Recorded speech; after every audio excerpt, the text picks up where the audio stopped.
Un, deux. Ah, c'est bon. Bonjour à tous. Ah, bah voilà, là, on m'entend mieux. Bonjour, donc bienvenue pour cette petite conférence. Je m'appelle Ronan Bourgeois, je suis DGA chez Epsilon. Epsilon, c'est l'agence en data marketing du groupe Publicis. C'est déjà la chance aujourd'hui d'être accompagné de Marie Delahaye, qui est agence partenaire chez Meta. Aujourd'hui, on va vous parler de marketing relationnel et de marketing conversationnel. Effectivement, le marketing relationnel, il faut le réinventer, il faut aller sur de nouvelles stratégies, il faut aller sur du conversationnel. Et justement, on va essayer de vous expliquer par des cases comment justement les marques peuvent aller du marketing relationnel au conversationnel et comment discuter avec les marques. D'une part, le marketing relationnel, comme vous le savez, il évolue énormément par des transformations sociétales, par des nouvelles façons d'interagir, des nouvelles interactions. Principalement, il faut prendre en compte tout ce qui va être Gen Z, les nouvelles attentes des générations qui viennent, les Gen Z, les alpha, les bêta, et puis également des nouveaux usages par rapport aux applications. Donc tout ce marketing relationnel, il devient de plus en plus conversationnel et on va venir vraiment dans le détail aujourd'hui. Un petit chiffre, on a 44% des Français qui déclarent qu'ils pourraient tomber amoureux de leur IA. Finalement, Her avec Scarlett Johansson, c'est pas si loin. Mais justement, par rapport à ça, il faut que les marques puissent s'adapter. D'une part, par rapport à la Gen Z, je vous disais, on pourrait aussi parler des Gen Alpha, des Gen Beta, etc. La Gen Z, c'est la première génération qui est née avec un mobile. C'est ceux qui savent scroller, ils sont nés en scrollant, ils savent comment ça fonctionne, ils sont très axés sur la tech et ils adorent les vocals. Alors, je ne sais pas si vous avez tous les jours affaire à des Gen Z, mais c'est vrai que les vocals, ils les utilisent beaucoup, beaucoup. Résultat, la voix aussi doit avoir un impact sur cette évolution. Mais pour faire tout ça par rapport à la marque, il faut justement avoir la bonne proposition de valeur et pas répéter ce qui a été fait sur les autres générations. Autre chose, et Marie va vous en parler, sur toutes les apps de messagerie. Effectivement, les apps de messagerie, ça devient le premier usage qu'on peut avoir sur le digital, plus que le search, plus que le mail, etc. De la même façon, on voit que les consommateurs vont de plus en plus utiliser WhatsApp et les apps de messagerie pour parler avec les marques. Encore plus sur les Gen Z qui, eux, ne voient quasiment pas d'autres usages que pour parler avec les marques que ça. Donc finalement, toutes les interactions, elles vont évoluer au fur et à mesure des années et les marques doivent justement s'adapter à tout ça. Donc effectivement, ce que vous voyez bien, et on va vous montrer quelques exemples sur WhatsApp, mais l'app de messagerie est idéale pour justement avoir des interactions et des discussions avec les différentes marques. Donc finalement, on passe d'un marketing relationnel qui est très one-to-many à un marketing conversationnel qui va être plus one-to-one. La communication qui était très descendante, bah là, elle va être très bidirectionnelle et ça va être un vrai dialogue. Et puis les échanges qui étaient assez asynchrones, maintenant, ils vont être en live. Vous le savez, les Gen Z n'aiment pas attendre. Là, il faut vraiment que quand les marques s'adaptent, qu'il y ait vraiment du real-time là-dessus. Nous, ce qu'on voit en tant qu'agence de conseil, c'est justement de ne pas faire du copie-colle avec ce qui a déjà été fait. D'une part, de faire attention à la qualité par rapport à la quantité. Il ne faut pas envoyer le maximum de messages, mais d'avoir le bon message à la bonne personne au bon moment. Aussi, de voir au-delà de la transaction. Aujourd'hui, les échanges en conversationnel sont très service client ou très dans la promotion. Il faut plutôt aller dans l'expérience, dans le serviciel et dans l'engagement par rapport au client. La cohérence omnicanale, et on va y revenir, va être hyper importante. Il faut vraiment voir tous les canaux et une orchestration qui soit vraiment adaptée plutôt que de lancer la communication d'un canal à un autre. L'humain va toujours être important. L'IA, bien sûr, il y a des exemples et on va voir les exemples avec MetaIA, mais l'humain doit aussi avoir sa place dedans et le début de la relation client ou du service client peut être aussi repris par l'humain. Et puis enfin, plus de conversation égale beaucoup plus de données et il faut que vous sachiez quoi faire justement avec toutes ces données en tant que marque. Marie, je te laisse la suite. Merci Ronan. Bonjour à tous. Donc aujourd'hui, il faut savoir quelques chiffres pour mettre en perspective ce qu'est WhatsApp aujourd'hui. C'est 3 milliards de personnes qui se connectent tous les jours sur nos plateformes dans le monde. Et si on zoome uniquement sur la France, c'est 50 millions qui se connectent tous les jours sur nos plateformes. Je suis sûre que si je fais un petit sondage ici, tout le monde utilise WhatsApp tous les jours. Et finalement, lorsqu'on met en regard les utilisateurs avec les marques, on se rend compte qu'évidemment, il y a des pays qui sont beaucoup plus actifs, beaucoup plus avancés que la France. Mais en France, c'est quand même une personne sur deux qui communique chaque semaine avec un business. Et on voit une accélération phénoménale depuis 1 ou 2 ans sur cette partie-là. Ça devient quelque chose de naturel, comme on peut le voir au Brésil, en APAC, au Mexique. C'est vraiment assez important. On voit cette accélération. Et donc, il y a différentes typologies de messages lorsque vous réfléchissez à votre stratégie marketing WhatsApp. Il y a tout ce qui va être à l'initiative de l'utilisateur. C'est-à-dire que vous avez, on va le revoir, mais lorsque vous cliquez sur une publicité, lorsque vous voulez rentrer en contact avec la marque, alors l'utilisateur commence une conversation et les choses se font naturellement. Ou bien vous avez les business initiative messages, c'est-à-dire les messages que sont à l'initiative de la marque, vous poussez un message, une conversation à vos clients. Donc finalement, on a choisi aujourd'hui de vous présenter Air France. C'est un des cas les plus avancés que nous avons chez Meta aujourd'hui, avec lesquels nous adressons l'ensemble du funnel sur WhatsApp pour vous illustrer toutes les possibilités que vous pouvez faire aujourd'hui sur WhatsApp en France et dans le monde. Le premier exemple, c'est donc, je vous disais, ce qu'on appelle les click-to. Les click-to, c'est simple. Vous êtes sur Facebook ou sur Instagram, vous voyez une publicité d'Air France ou de votre marque qui vous plaît, vous cliquez dessus et alors la conversation commence. Vous pouvez commencer à discuter avec la marque, c'est ce que fait Air France, comme vous le voyez ici. Vous avez également, lorsque vous voulez rentrer en contact avec Air France ou une autre marque, bien sûr, ce qu'on appelle donc les messages serviciels, c'est-à-dire que vous avez une question. Et donc, il y a différents points d'entrée organique pour rentrer en contact avec la marque. Vous avez soit les QR codes, ça peut être un QR code sur un produit, ça peut être le lien qui va être à la fin, quand vous avez réservé votre billet Air France, vous avez le lien, souhaitez-vous converser avec WhatsApp, vous pouvez ouvrir cette conversation. Bref, l'ensemble des points organiques que vous avez sur votre écosystème, vous pouvez tous le relier à WhatsApp pour que les utilisateurs puissent rentrer en conversation avec votre marque. Si je récapitule, lorsque l'utilisateur veut rentrer en contact et converser avec vous, tout ça c'est gratuit. Si je parle 2 minutes de tarif, parce que c'est l'utilisateur qui a demandé ça. Ensuite, si on parle des push business, il y en a plusieurs, il y a 3 cas de figure. Le premier push business, c'est le message utilitaire. C'est lorsque vous avez notamment toutes les informations à pousser sur le service client. Pour Air France, où est ma carte d'embarquement ? Quel est mon siège, où en est mon bagage, quelle est l'information de mon vol, etc., etc., le QR code de mon billet. Donc là, vous avez toutes les informations utility, donc voilà, qui peuvent apparaître sur WhatsApp. Ça peut être aussi, pour d'autres cas de figure, un suivi de livraison. Ça peut être toutes ces informations liées, je dirais justement, à la livraison, à l'information qu'un utilisateur peut avoir. Et puis, il y a le deuxième point qui est l'authentification. Alors ça, c'est peut-être plus pour le secteur bancaire ou assurance, c'est de dire tout ce qui va être de la double identification. Lorsque vous voulez vous connecter sur une application bancaire, vous recevez un numéro par SMS, et bien là, demain, vous le recevrez par WhatsApp pour pouvoir vous connecter en toute sécurité sur WhatsApp. Et le dernier, le plus utilisé aujourd'hui, c'est ce qu'on va appeler les marketing messages.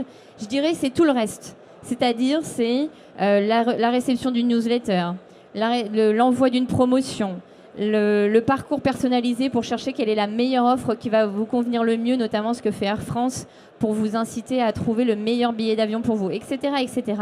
C'est tous ces marketing messages que vous allez pouvoir adresser via WhatsApp. Et comme vous le voyez à gauche, j'espère que vous l'avez vu aujourd'hui, même en 5 minutes, on peut adresser le full funnel sur WhatsApp. Ça a été longtemps très care, très post-achat. Aujourd'hui, il est possible de faire l'ensemble de l'écosystème full funnel sur WhatsApp.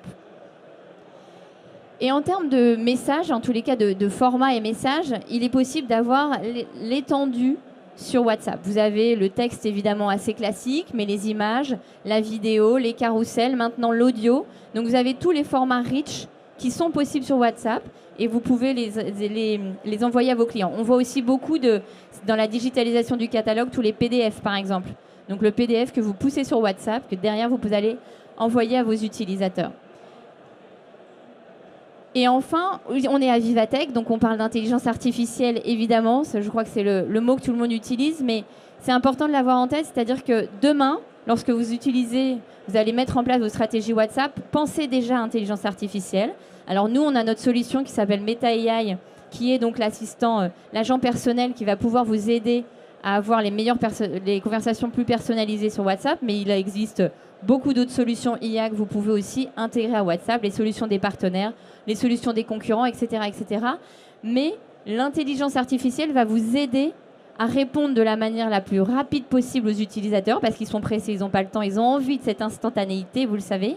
Et donc, va être là, tous ces systèmes d'IA vont être là pour répondre le plus vite possible et avec la meilleure réponse possible. Et peut-être, Ronan, avant de conclure, de nous parler de l'orchestration qu'on peut mettre en place lorsqu'on parle WhatsApp. Il y a pas mal de choses à avoir en tête, donc je te repasse la main, Ronan. Effectivement, la chose à ne pas faire, c'est de ne pas avoir une orchestration qui soit justement orchestration relationnelle et de prendre WhatsApp comme un canal où on va faire un copier-coller. Ce qu'on voit, c'est qu'il faut repenser cette orchestration quand on intègre le marketing conversationnel. Ce qu'il faut faire, c'est partir de la stratégie. Il faut avoir un objectif, il faut avoir des KPI, il faut voir globalement si on recherche de l'engagement, de l'acquisition, de la perception, etc. Également, il faut revoir la proposition de valeur. La proposition de valeur, il faut vraiment la voir par rapport à chaque canal pour que chaque canal ait justement sa value et qu'il soit adapté. Et il faut également revoir les scénarios pour intégrer justement tous ces canaux. Donc il ne faut pas être en silo, justement, c'est ça le piège, mais de bien voir avant de faire un POC, d'avoir tous ces objectifs. Sur WhatsApp, justement, il faut clarifier un peu ce rôle-là. Il ne faut pas faire exactement ce que vous faites sur du mail ou du SMS, le faire sur WhatsApp. Il faut aller plus loin, il faut voir si vous le faites pour du service client, si vous le faites pour vraiment du serviciel, si vous le faites sur de l'expérientiel, etc. Il va falloir s'adapter par rapport à ça et avec un objectif. Est-ce que c'est de faire de l'acquisition? Est-ce que c'est de faire de la rétention? Est-ce que c'est d'aller sur de l'engagement pour faire différemment? Ce qu'on voit, c'est que avant de lancer un POC justement avec nos clients, on essaye de voir un peu la checklist à répondre. Premièrement, c'est avoir vraiment un objectif qui soit clair. Qu'est-ce qu'on veut booster? Qu'est-ce qu'on va rechercher? Deuxièmement, c'est comment dans le parcours, comment dans les XP Maps, on va justement intégrer WhatsApp avec les autres canaux. L'objectif n'est pas de supprimer des canaux pour en mettre d'autres, mais de mieux orchestrer tout ça. Le troisième, et qui est très important, et effectivement, on en parle beaucoup avec Marie, c'est l'opt-in. L'opt-in sur WhatsApp, il va être différent. Donc en fait, toutes les règles d'un pays à un autre vont être vraiment différentes avec le GDPR et avec les règles de Meta également. La créa va être importante. Vous l'avez vu avec Air France, qui se met vraiment dans toute l'expérience d'embarquement du client. Nous, effectivement, on travaille beaucoup avec Flying Blue également, et on essaie de voir comment l'expérience Flying Blue de marketing relationnel d'un programme de fidélité peut rentrer justement en termes créatifs à l'intérieur de cette journée. Et puis enfin, et pas des moindres, l'écosystème technique. Effectivement, pour ceux qui travaillent sur, on va dire, la publicité digitale, depuis quelques années, vous êtes pour vous, le DSP, le SSP, c'est commun. Maintenant, il y a les BSP. Et effectivement, par rapport à vos outils CRM, par rapport à vos outils publicitaires, il va falloir s'adapter par rapport à ça. Donc, il y a aussi tout un travail à faire par rapport à l'orchestration de plateformes et que toute la journée puisse se mettre en place. Et donc, pour finir, on voulait vraiment... en fait, quand on travaille avec Meta là-dessus, on essaie d'avoir ces 6 enseignements un peu en tête. Déjà, le plan média, parce qu'effectivement, il va falloir acquérir des contacts et les amener sur WhatsApp. L'opt-in, qui va être particulière, il faut vraiment l'avoir en tête et l'avoir également avec les équipes juridiques. L'outil et toute la tech qui va avec, que ce soit avec un Salesforce, un Adobe, les BSP, mais comment tout bien connecter. Votre data également doit être propre, on va dire, bien rangée, bien adaptée, et surtout la data que vous allez recevoir, il faudra la réutiliser. La créa également ne doit pas être une créa mail qui va être réutilisée, mais justement d'aller plus loin sur de la vidéo, avec de l'IA, etc. Et puis enfin, le timing, il faut avoir le bon tempo par rapport à tout votre cycle, toute votre journée, pour justement que le message soit commence par WhatsApp, soit qu'on aille à la fin, mais vraiment qu'on ait une bonne synchronisation. Donc c'est un peu ça les 6 enseignements qu'on a et les 6 cases qu'on aime bien cocher quand on va travailler avec une marque pour justement après aller sur WhatsApp avec Meta. Est-ce que vous avez des questions? On a essayé d'être concis, clair et précis avec tout ce mode d'emploi de WhatsApp. Merci beaucoup. Petite question. Je reçois une notification marketing et en fait, je repose une question technique, un bagage qui n'est pas arrivé ou je manifeste mon mécontentement. Ça renvoie vers la bonne équipe? Très bonne question, merci. Je la prends.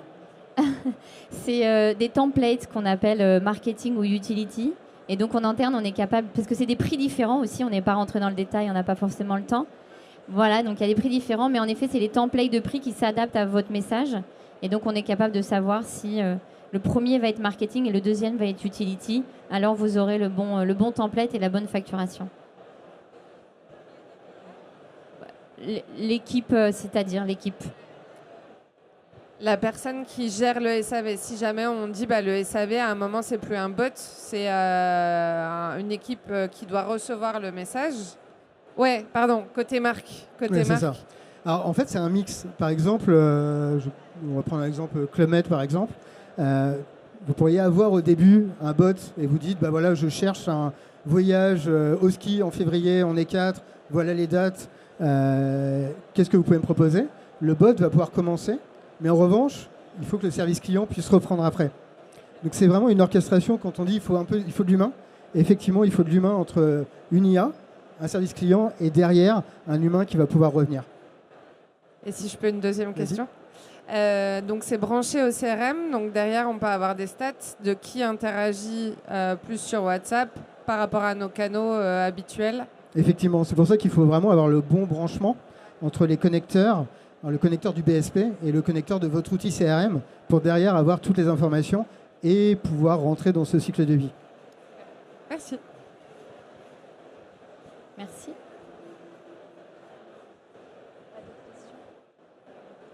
On a été très clair.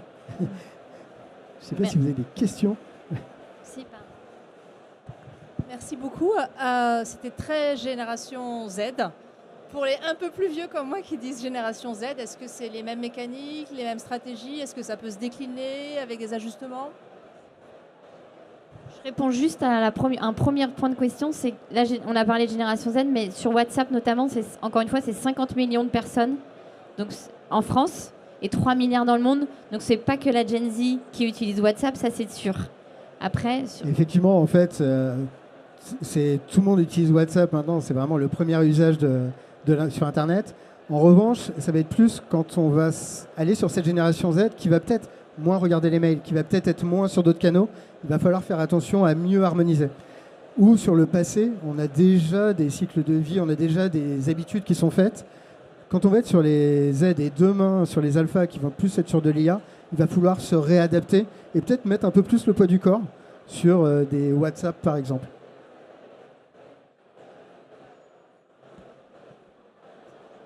Bonjour, je travaille chez Renault. On se pose la question, nous, comment vous allez faire pour gérer le fait que de plus en plus de marques vont commencer à utiliser en push le canal WhatsApp. En tout cas, sur la France, c'est encore assez peu exploité. Comment on fait pour que derrière, du point de vue utilisateur, ça ne devienne pas un peu la cacophonie si toutes les marques commencent à parler aux clients en même temps sur un canal qui, à la base, est quand même assez privé, quoi. Pareil, on rebondit, Ronan, mais un premier élément de réponse, c'est chez Meta, on veut absolument que le canal reste premium.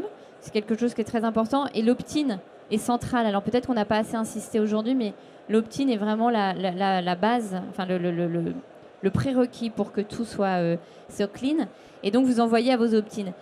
Et il y a un deuxième point qui est important, c'est que ce qu'on appelle le opt-out, chez nous, on peut à tout moment opt-out, c'est-à-dire vous recevez un message, à tout moment, c'est très facile d'appuyer sur la case opt-out et de ne plus recevoir de message. C'est un petit peu plus facile que le SMS, où il faut stop, etc. Là, c'est vraiment en un clic, vous arrêtez. Et si la marque a un niveau d'opt-out trop élevé, alors elle est bloquée pendant quelques semaines. Donc l'objectif, c'est que WhatsApp reste un canal premium et que ce ne soit pas le nouvel email. Et en général, de ce qu'on observe, mais ce n'est pas forcément c'est qu'on accepte entre 3 et 4 marques par utilisateur, mais pas beaucoup plus. Et c'est la volonté que ça reste comme ça.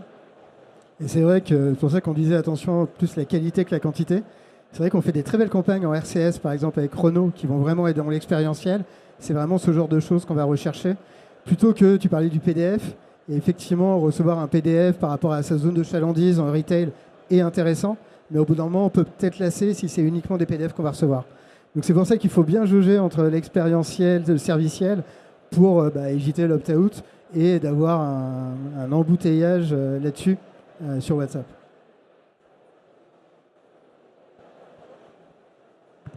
Du coup, je rebondis sur cette histoire de marque bloquée au bout de 4-5. Comment ça fonctionne? Est-ce que c'est l'utilisateur qui choisit? Qu'est-ce qui se passe si demain j'ai envie de pouvoir converser avec 10 marques? Non, bien sûr, ça c'était une moyenne qui n'est pas forcément vue chez tout le monde. C'est en fait un opt-out, on est un score qu'on appelle le negative rate, voilà, un score. Et si, voilà, c'est en fonction de ce score, c'est parce que vous avez envoyé des messages qui soit n'étaient pas pertinents, soit votre base d'opt-in n'est pas clean, auquel cas alors on vous bloque. Mais si vous souhaitez, vous, en tant qu'utilisateur, écrire à 10, 20 marques, au contraire, il n'y a aucune limite, bien sûr. Merci beaucoup à tous. Ah, une dernière question avant la prochaine. Merci. Question, comment on gère l'orchestration des flux entre Facebook et WhatsApp, sachant que pour orienter un lead vers WhatsApp, on est obligé de passer par Facebook parfois. Sur la partie lead ad, alors il y a les deux produits qui sont distincts, c'est-à-dire vous pouvez avoir vos campagnes lead ad sur Facebook et vos campagnes et vos leads récupérés sur WhatsApp. Les deux sont décorrélés. Et après, derrière, vous, avec vos partenaires ou vos outils, vous pouvez faire la duplication. Mais la collecte des deux est décorrélée. Et bien sûr, encryptée, etc. Merci à tous. Merci beaucoup.